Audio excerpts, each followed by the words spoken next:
فتح مکہ کا ذکر فرمایا ہے کہ جس دن مسلمانوں کو اللہ تبارک و تعالیٰ نے شان و شوکت عطا فرمائی اور مکہ فتح ہوا تھا۔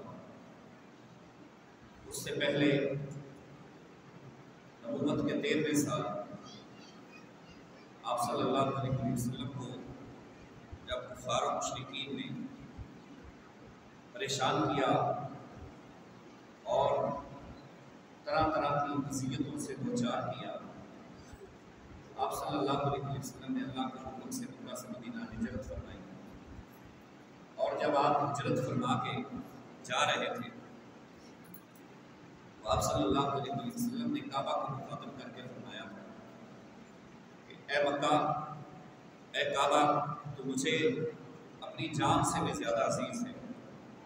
میرا بچپن یہاں پر گزرا، میرے آبا و اجداد یہاں پر رہے، میری امی جان اور میرے ابو جان یہاں کے رہنے والے تھے، لیکن آج تیرے فرزند مجھے یہاں پر رہنے نہیں دیتے۔ بڑا دل دکھا، بڑے غمگین صورتحال تھی، اور اس غم زدہ کیفیت میں آپ صلی اللہ علیہ وسلم نے کعبہ کو مخاطب کر کے یہ فرمایا۔ اللہ تبارک و تعالیٰ نے فرمایا کہ اے میرے حبیب صلی اللہ علیہ وسلم، آپ غم نہ کیجیے، ان قریب وہ وقت آنے والا ہے جب آپ پوری شان و شوکت کے ساتھ اس مکہ میں دوبارہ داخل ہوں۔ اور یہ جو لوگ آج آپ کو نکالنے والے ہیں، یہ آپ کے سامنے شرمندہ ہو کر سر جھکا کر کھڑے ہو۔ 6 ہجری ہجرت فرمائے ہوئے 6 سال ہو چکے تھے۔ ہجرت کے پہلے سال مباحثات مدینہ کا واقعہ پیش آیا، جس میں آپ صلی اللہ علیہ وسلم نے سب کو ایک دوسرے کا بھائی بھائی بنا دیا۔ ہجرت کے دوسرے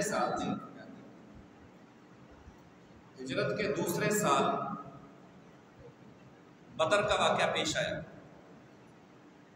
پھر اسی طرح احد کا واقعہ پیش آیا، پھر خندق کا واقعہ پیش آیا، 5ویں سال ہجرت کے خندق کا واقعہ پیش آیا، 4تھا سال ختم ہونے والا، 5واں شروع ہونے والا، ہجرت کا 6واں سال شروع ہو گیا، بدر بھی ہو گئی، احد بھی ہو گئی، خندق بھی ہو گئی۔ 6ویں سال آپ صلی اللہ علیہ وسلم نے عمرے کا احرام باندھا اور صحابہ کرام کو آپ نے تیار فرمایا۔ ان کا اشتیاق بہت تھا کہ حضور ہمیں عمرہ کرنا چاہیے، بڑے دن ہو گئے کعبہ کا طواف کیے ہو، اب ہماری اسٹرینتھ کچھ زیادہ ہے، ہماری طاقت بھی بڑھ گئی ہے، تو ہمیں آپ عمرہ کرنا چاہیے۔ آپ صلی اللہ علیہ وسلم نے فرمایا چلو ٹھیک ہے۔ بات کو پوری توجہ سے شروع سے سنیں گے تو آخر والی بات بھی سمجھ آئے گی، اور یہ جو 30 روزے جو ہے وہ بھوک کاٹی ہے اللہ کی رضا کے لیے، انشاءاللہ اللہ کے فضل و کرم سے آج کی بات سن کے اس کا بھی معاوضہ ادا ہو جائے گا۔ تو تیاری کر لی عمرے کی، عمرے کا احرام باندھا، اور جو عمرے کے جانور تھے جن کی قربانیاں کرنی تھی وہاں پر اونٹ، ان کے گلوں کے اندر خاص نشانیاں ڈال دی۔ عرب کا یہ دستور تھا کہ جب جو لوگ قبیلہ عمرہ کرنے کی غرض سے آتا تھا تو ان کے جو قربانی کے اونٹ ہوتے تھے ان کے گلے میں خاص قسم کی نشانیاں ڈال دیا کرتے تھے۔ وہ قبیلہ کسی کا جتنا بھی بڑا دشمن ہوتا تھا تو لوگ ان پر حملہ نہیں کرتے تھے، کوئی کسی کا جانی دشمن بھی ہوتا تھا اس پر حملہ آور نہیں ہوتے تھے، کیونکہ انہیں پتا تھا کہ اب یہ عمرہ کرنے کی غرض سے جا رہے ہیں، انہوں نے احرام باندھا ہوا ہے، انہوں نے امن کی نشانی ہے، ان کے جانوروں کے گلوں میں جو ہے نا یہ ٹلیاں ڈالی ہوئی ہیں، اس لیے یہ قربانی کے جانور ہیں، اس لیے انہیں کوئی کچھ نہیں کہتا ہوگا۔ تو آپ صلی اللہ علیہ وسلم نے بھی احرام باندھا، قربانی کے جانور لیے، آگے تھے۔ جب حدیبیہ کے مقام پر پہنچے تو یہاں پر کفار مشرکین کے سفیر آئے اور انہوں نے آ کر مسلمانوں کو روک لیا. انہوں نے کہا جی ہم آپ کو آگے نہیں جانے دیں. آپ نے فرمایا بھائی ہم عمرہ کرنے کے لیے جا رہے ہیں, عمرہ کرنے کی پابندی تو کسی کو نہیں. انہوں نے کہا دیکھو تم یہاں سے پہلے نکل کے گئے ہو, اب ہم تمہیں یہاں پر دوبارہ داخل نہیں ہونے دیں. تمہارا دین اور ہے, ہمارا دین اور ہے. یہ کعبہ ہمارا ہے, تمہارا نہیں. انہوں نے اپنی ملکیت کا اظہار کیا. آپ صلی اللہ علیہ وسلم نے فرمایا کہ دیکھو ہم کوئی لڑنے کے لیے نہیں جا رہے, ہمارے جانوروں کے گلوں کے اندر دیکھ لو نشانیاں موجود ہیں. ہم نے عمرے کا احرام باندھا ہوا ہے, ہم امن کی غرض سے جا رہے ہیں, عمرہ کرنے کی غرض سے جا رہے ہیں, کوئی لڑائی کرنے کے لیے ہم نہیں جا رہے, اس لیے آپ ہمیں جانے دیں. انہوں نے کہا جی ہم آپ کو نہیں جانے دیں. آپ نے فرمایا چلو, لیکن ایک بات یہ تمہارے اپنے بنائے ہوئے دستور کے خلاف, جو تمہارا اپنا قانون بنایا ہوا ہے یہ تمہارے اپنے بنائے ہوئے قانون کے یہ بات خلاف ہے جو زمانہ قدیم سے تمہارا دستور چلا آ رہا ہے. آپ صلی اللہ علیہ وسلم نے حضرت عثمان غنی رضی اللہ تعالیٰ عنہ کو اپنا ایمبیسڈر بنا کر بھیجا, اور ادھر سے اربا بن مسعود اور کافروں کے بڑے بڑے سفیر آئے. ان میں اربا بن مسعود بھی آئے. اس وقت تو یہ کافر تھے, لیکن یہ بعد میں اسلام کے بہت بڑے اور عظیم جرنیل اور سپہ سالار بنے. اربا بن مسعود رضی اللہ عنہ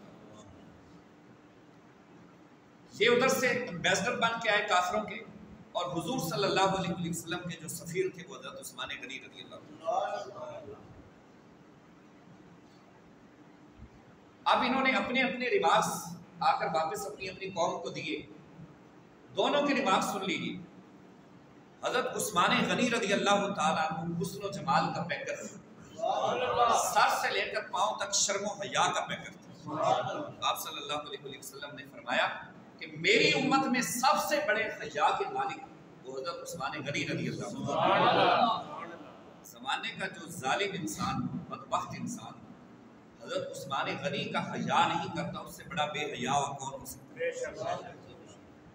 جس کو حیا کی سند اللہ کے رسول صلی اللہ علیہ وسلم عطا فرما دے, جو اس کا حیا نہیں کرتا, اس سے بڑا زمانے کا بے حیا اور ہم اس کو کیا کہہ سکتے ہیں؟ حضرت عثمان غنی رضی اللہ تعالیٰ مال باغدار بھی تھے, چہرہ بھی سرخ سونا چہرہ, اور برمی داڑھی, اور سخاوت بلا کی تھی, اور حسن و جمال چھلکتا ہوا نظر آتا. پھر غنی تو پہلے ہی تھے.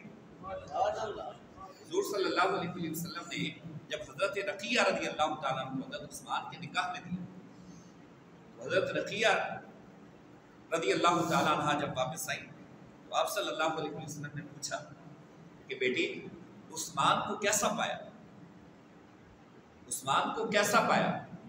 حضرت رقیہ رضی اللہ تعالیٰ عنہ عرض کرتی ہیں یا رسول اللہ صلی اللہ علیہ وسلم, میرے ابا جان وہ انتہائی خوبصورت اور حسن و جمال کے پیکر ہیں, اور ان کی بلا کی سخاوت ہے.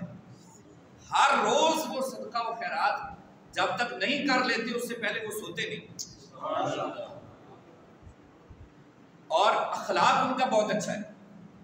ان کی مینرزم کی بات کی, ان کی ڈونیشن کی بات کی, اور ان کی بیوٹی اور ان کے حسن و جمال کی بات کی. آپ صلی اللہ علیہ وسلم نے فرمایا کہ بیٹی رقیہ, اللہ تبارک و تعالیٰ نے اس زمین پر دو لوگوں کا ایسا انتخاب فرمایا ہے جن کی شکل و صورت سر سے پاؤں تک میرے جد امجد حضرت ابراہیم علیہ السلام کے ساتھ ہے. ان میں ایک تیرے شوہر عثمان غنی ہے, اور دوسرا میں تمہارا باپ حضرت محمد صلی اللہ علیہ وسلم. یہ دو ہستیاں ہیں جن کا انتخاب اللہ نے فرمایا ہے کہ روئے زمین پر جن کی شکل سر سے لے کر پاؤں تک میرے جد امجد حضرت ابراہیم علیہ السلام کے ساتھ. حضرت عثمان غنی رضی اللہ تعالیٰ عنہ عمرہ کرنے کے لیے گئے, بڑی باتیں کی, بڑے جناب جو ہے نا انہوں نے کہا ہم نہیں کرنے دیں گے, لیکن ساتھ ڈرتے بھی تھے. ان کو پتا تھا ان کا خاندان بڑا ہے اور ہے بھی یہ بڑے مالدار, اس لیے ان کے ساتھ کسی قسم کی جو ہے وہ عرضہ سرائی کرنا ہمیں مہنگی پڑ جائے گی، اس لیے تو حضور نے ان کو بھیجا تھا۔ تو انہوں نے کہا کہ بھائی ہم کوئی بات نہیں کرنے والے، ادھر ادھر آئے بائیں شائیں کی کوئی ملاقات نہیں کی۔ حضرت عثمان غنی رضی اللہ تعالیٰ نے فرمایا کہ دیکھو بات طریقے کے ساتھ کرو، دستور کے ساتھ کرو، آ کر بیٹھو تو صحیح، ٹیبل ٹاک کرو ہمارے ساتھ، تم چاہتے کیا ہو؟ انہوں نے کہا دیکھو عثمان، اگر آپ عمرہ کرنا چاہتے ہیں آپ کو اجازت ہے عمرہ کر لیں، لیکن آپ کے نبی کو ہم نہیں عمرہ کرنے دیں۔ حضرت عثمان غنی رضی اللہ تعالیٰ نے جواب دیا، سنیے اور اپنے سینوں کو ٹھنڈک پہنچے۔ سبحان اللہ۔ آپ نے فرمایا کہ اے کفار و مشرکین مکہ، قسم ہے اس پروردگار کی، ہم تو کعبۃ اللہ کو جانتے ہی نہ تھے اگر اللہ کے حبیب صلی اللہ علیہ وسلم خانہ کعبہ کی طرف اپنا رخ نہ کرتا۔ تم کہتے ہو کہ میں طواف کر لوں اپنے آقا و مولا کے بغیر؟ اب یہ دیکھیں یہ نبی نے نہیں فرمایا تھا حضرت عثمان غنی، یہ حضرت عثمان غنی کا اپنا فیصلہ تھا۔ اس کا مطلب ہے عشق اپنے فیصلے کرتا ہے، عشق اپنے فیصلے کرتا ہے۔ وہاں پر کسی ادھر ادھر کے ملا اور کسی تھرڈ کلاس میڈیا پر بکواس کرنے والے انسان کی اجازت کی ضرورت نہیں ہوتی، وہاں پر اس کے مشورے کی ضرورت نہیں ہوتی۔ عشق اور محبت اپنے فیصلے کرنا جانتی ہے، اس لیے حضرت عثمان غنی نے خود اپنا فیصلہ صادر فرمایا۔ آپ نے فرمایا کفار و مشرکین مکہ، تم کہتے ہو کہ میں عمرہ کر لوں، قسم ہے مجھے میرے پروردگار کی، جب تک میرے آقا و مولا صلی اللہ علیہ وسلم یعنی کعبے کا کعبہ عمرہ نہیں کرے گا، عثمان کی کیا ضرورت ہے عمرہ کرنے کی؟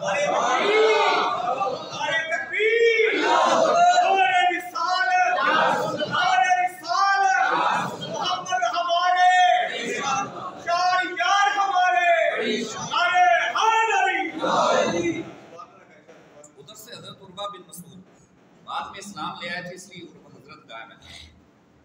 حضرت عروہ بن مسعود یہ واپس گئے، پہلے بات چیت ہوئی، یہاں پر حضرت عمر فاروق بھی موجود تھے۔ وہ بات چیت کیا ہوئی وہ میں بتاتا ہوں، پہلے جو انہوں نے سٹیٹمنٹ دی نا واپس جا کر وہ سن لیجیے، بعد میں بتاؤں گا کہ ان کی یہاں پر کیا بات چیت ہوئی تھی۔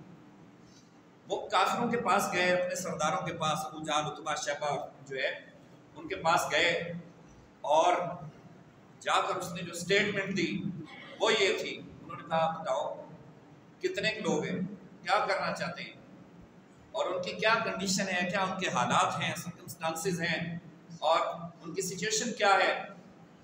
تو وہ تو اپنی آنکھوں سے مسلمانوں کے جوان جذبے کو دیکھ کر گئے تھے، اور مسلمان یہاں پر جب آپ صلی اللہ علیہ وسلم وضو فرماتے تھے نا تو صحابہ کرام وضو کا پانی زمین پر نیچے نہیں کرنے دیتے، اپنے ہاتھوں میں لے کر اپنے چہروں پر مان لیتے، پانی نیچے نہیں گرنے دیتے، اور پھر جن کو پانی نہیں ملتا تھا وہ دوسرے صحابی کے ساتھ ایسے اپنے ہاتھوں کو مس کر کے ان ہاتھوں کو اپنے چہرے پر مان لیتا تھا۔ عروہ بن مسعود نے جا کر کہا اے کفار مشرکین مکہ، کسی بھول میں نہ رہنا، جو لوگ اپنے پیغمبر کے وضو کے غسالہ کے بچے ہوئے پانی کو زمین پر نہیں گرنے دیتے، وہ اپنے نبی کا خون کیسے زمین پر گرنے دے؟ کسی سوچ میں نہ رہنا۔ تو حضرت عمر فاروق رضی اللہ تعالیٰ اب وہاں پر آ جائیں، جب کمٹمنٹ ہوئی آپ نے فرمایا دیکھو عمرہ کرنے دو، کہا جی ہم عمرہ نہیں کرنے دیں گے۔ حضرت عمر فاروق رضی اللہ تعالیٰ آ گیا، انہوں نے عرض کی اب ہمیں ڈر کس بات کا، اب ہمیں جانے دیجیے، ہم دیکھ لیتے ہیں کہ یہ کیسے عمر کو جو ہے وہ عمرہ کرنے دیتے ہیں ہمیں یا نہیں کرنے دیتے۔ آپ صلی اللہ علیہ وسلم نے فرمایا نہیں، ہم نے لڑنا نہیں، اس لیے کہ ہم نے احرام باندھا، یہ وہ عمر ہے۔ آپ کو پتا ہے حضرت عمر فاروق رضی اللہ عنہ کا قد ماشاءاللہ لمبا تھا، سینہ چوڑا تھا، اور یہ مونچھ حضرت عمر فاروق کی بڑی بڑی تھی، یہ بڑی مونچھ تھی۔ بڑی مونچھ سے مراد یہ ایسے نہیں کہ منہ کے اندر پڑی، نہیں، بڑی مونچھ سے مراد بھاری مونچھ، اور اس کی نوک دار مونچھ تھی، اور چہرے پر آپ کے اتنا روب تھا کہ کافر بھی آپ کو دیکھتا تو تھر تھر کانپنے لگ جاتا۔ تو اس وقت کی بات نہیں، آج بھی کفر آپ کا نام سن کر کب کپاتا ہے۔ اور حضور صلی اللہ علیہ وسلم نے فرمایا کہ جس راستے سے عمر گزر جائے شیطان بھی وہ راستہ چھوڑ دیتا ہے۔ شیطان عمر کی شخصیت سے تو کیا عمر کے سائے سے بھی شیطان ڈرتا ہے. یہ میرے اور آپ کے آقا مولا صلی اللہ علیہ وسلم کی فرامین. وہاں پر کمٹمنٹ ہوئی، ایک ٹریٹی ہوئی، معاہدہ ہوا. وہ معاہدہ بٹوین مسلم اینڈ نان مسلم دونوں کے درمیان ہو گیا. وہ سارا کا سارا معاہدہ خلاف تھا مسلمانوں کا. حضرت عمر اس کے خلاف تھے، لیکن آپ صلی اللہ علیہ وسلم نے فرمایا کہ نہیں اے عمر، اس کے دور رس اثرات میں محمد صلی اللہ علیہ وسلم دیکھ رہا ہوں جو تم ابھی نہیں دیکھ رہے. سارا مسلمانوں کے اگینسٹ تھی ساری شرائط. بنیادی 3 شرائط تھی کہ 10 سال تک ہم آپس میں لڑیں گے نہیں، اور اس کے بعد 2 سال بعد عمرہ کرنے کی اجازت دیں گے. 10 سال تک لڑائی نہیں ہوگی، اور اگر کوئی شخص ہجرت کر کے مکہ سے مدینہ آ جاتا ہے اس کو واپس بھیج دیا جائے، چاہے وہ مسلمان ہو یا کافر. اور اگر کوئی مدینہ سے مکہ جاتا ہے اس کو واپس نہیں بھیجا جائے. اسی دوران حضرت ابو جندل رضی اللہ تعالیٰ اس معاہدے کے بعد زنجیروں میں جکڑے ہوئے تھے، لہو لہان تھے، اور ہجرت کر کے مکہ سے مدینہ آ گئے تھے. لیکن قربان جائے اس نبی پر، آج ہم چھوٹی چھوٹی باتوں پر کیسے اپنے وعدے توڑتے ہیں اور اپنی کی ہوئی کمٹمنٹ ہم توڑتے ہیں اور اس پر پورے نہیں اترتے.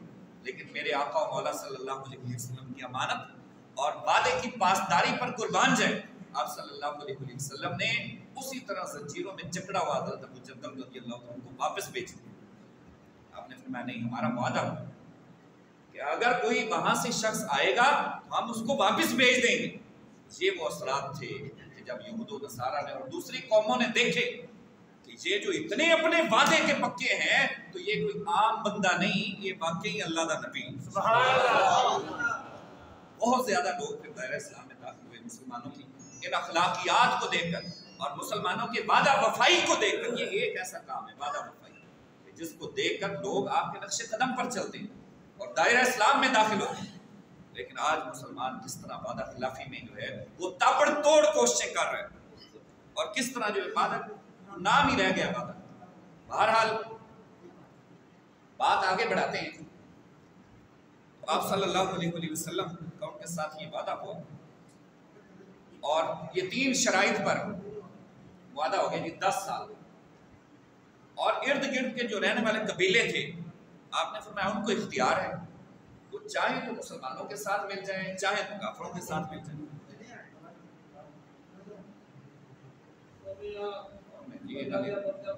کوئی بات نہیں، کوئی مجبوری کا کوئی مجبوراً کوئی ایمرجنسی ہو سکتی ہے. تو اب 2 قبائل تھے جن میں ایک بنو بکر قبیلہ تھا اور دوسرا قبیلہ بنو خزاع تھا. دونوں قبیلوں کے نام آپ نے یاد. بنو بکر یہ حلیف بن گئے کافروں کے حلیف بن ان کے حمایتی ہو، اور جو بنو خزاع تھے یہ مسلمانوں کے حمایتی ہو. 10 سال کا معاہدہ ہو گیا، کوئی کسی کے ساتھ لڑائی نہیں کرے گا، کوئی جنگ نہیں کرے گا، کوئی فساد نہیں کرے گا. اس معاہدے کو گزرے ہوئے ابھی تک صرف 18 مہینے ہوئے تھے. آفٹر 18 منتھ بنو بکر نے وہ معاہدہ توڑ دیا. وہ معاہدہ اس طرح توڑا کہ جنگ ہوئی تھی، جنگ موتا. 18 مہینوں کے بعد اس معاہدے کے ایک جنگ ہوئی ہجرت کے 8ویں سال 8 ہجری میں، جس کو جنگ موتا کہا جاتا ہے، موتا بھی کہتے ہیں. موتا کے مقام پر یہ رومن ایمپائرز کے خلاف ہوئی تھی، روم کے اگینسٹ ہوئی تھی. اور اس جنگ میں آپ صلی اللہ علیہ وسلم 4 سپہ سالار بنائے، خود سلیکٹ فرمایا. آپ نے فرمایا جھنڈا ہے حضرت زید بن حارثہ کے ہاتھ میں، وہ لڑ رہے ہیں، اب وہ شہید ہو چکے ہیں. اب جھنڈا آ چکا ہے حضرت جعفر طیار کے ہاتھ میں، وہ بھی کشتوں پہ کشتے لگا رہے ہیں اور وہ شہید ہو چکے ہیں. اب جھنڈا آ چکا ہے حضرت عبداللہ ابن رواحہ کے پاس، اور وہ بھی لڑ رہے ہیں اور وہ شہید ہو چکے ہیں. پھر آپ نے فرمایا کہ اب جھنڈا آ چکا ہے حضرت خالد بن ولید کے پاس، اور اللہ نے ان کے ہاتھ پر فتح رکھا. اپنی ایمان کو ذرا تازہ کیجیے، اور بولنے سے ویسے روزہ نہیں ٹوٹتا. آج آخری روزہ ہے، بے فکر ہو جائے، گھبرائے نہ، تھوڑا سا ٹائم ہی.